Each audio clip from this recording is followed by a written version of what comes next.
Nandito po tayo ngayon sa tahanan ng ika-4 na henerasyon na rekamadera ng ating golden treasure na tinuturing dito po sa Napindan, ang aming antigong Amba Santo Sepulcro.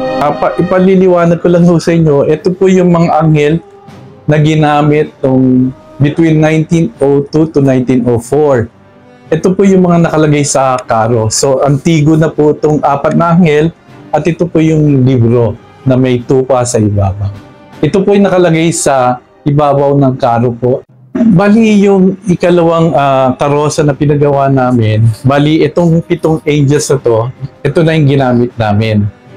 Tapos ito po mga anghel na po to ay pinagawa namin sa Quiapo.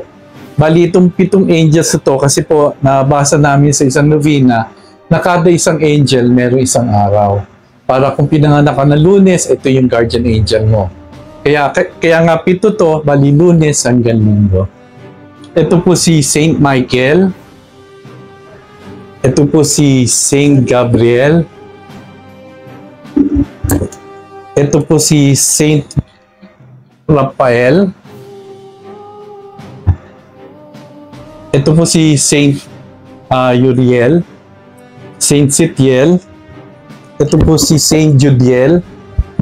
At ito po si Saint Barakiel. Bali, 7 po yung anghel na nilalagay namin sa karo.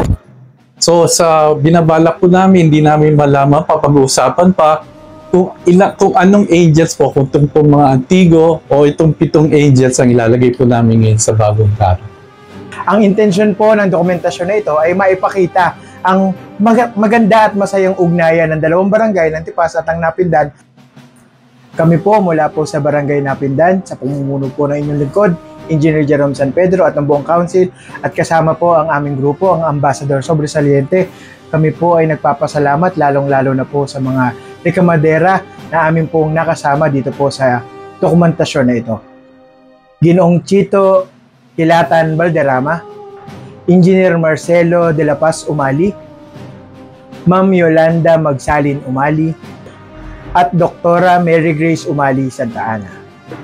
At syempre, sa ika-4 na henerasyon na nangangalaga ng aming Santo Sepulcro dito po sa Napindan, ang pamilya Ocol sa pamumuno po ng aking ninong Feliciano Ocol. Salamat po sa mga nahingan namin ng impormasyon, lalo na yung mga taga-Tipas, yung mga unang sumuporta para kay Amba. Salamat po.